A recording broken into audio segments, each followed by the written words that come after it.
Hi everyone, welcome back to my channel. আজ আমি তোমাদের সাথে শেয়ার করব কিউকাম্বার স্যালাড। এই স্যালাড খুবই উপকারী ও সুস্বাদু। আমি তোমাদেরকে খুবই সহজ পদ্ধতিতে কিউকাম্বার স্যালাড তৈরি করে দেখাবো। এই স্যালাড তৈরি করার জন্য প্রথমে আমি এখানে নিয়েছি শসাগুলো আমি খুবই পাতলা করে কেটে নিয়েছি। এরপর নিয়েছি 3 চামচ দই, তারপর নিয়েছি একটি পেঁয়াজ কেটে, এরপর নিয়েছি ভাজা জিরে গুঁড়ো ও শুকনো লঙ্কা গুঁড়ো, তারপর এখানে নিয়েছি ধনেপাতা। এরপর আমি স্যালাডটা তৈরি করে নেব।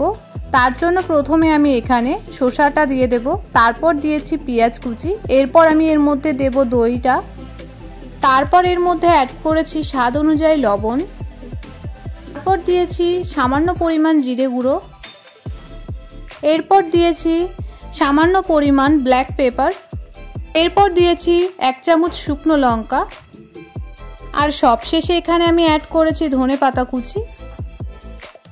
এরপর সব উপকরণ একসাথে বেশ ভালো করে মাখিয়ে নিচ্ছি।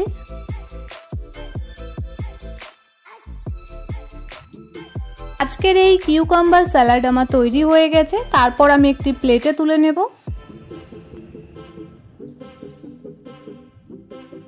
আর সবশেষে আমি এর উপরে ছড়িয়ে দেব সামান্য পরিমাণ ধনেপাতা কুচি। দেন তৈরি হয়ে গেছে আজকের আমার এই কিউকাম্বার স্যালাড। দেখুন কত সুন্দর লাগছে আর খেতেও অসাধারণ হয়েছে। তোমরা এই রেসিপি একবার বাড়িতে তৈরি করে দেখো, আশা করি ভালো লাগবে। তোমাদের যদি আমার এই ভিডিও ভালো লাগে তবে লাইক, কমেন্ট, শেয়ার, সাবস্ক্রাইব করবেন।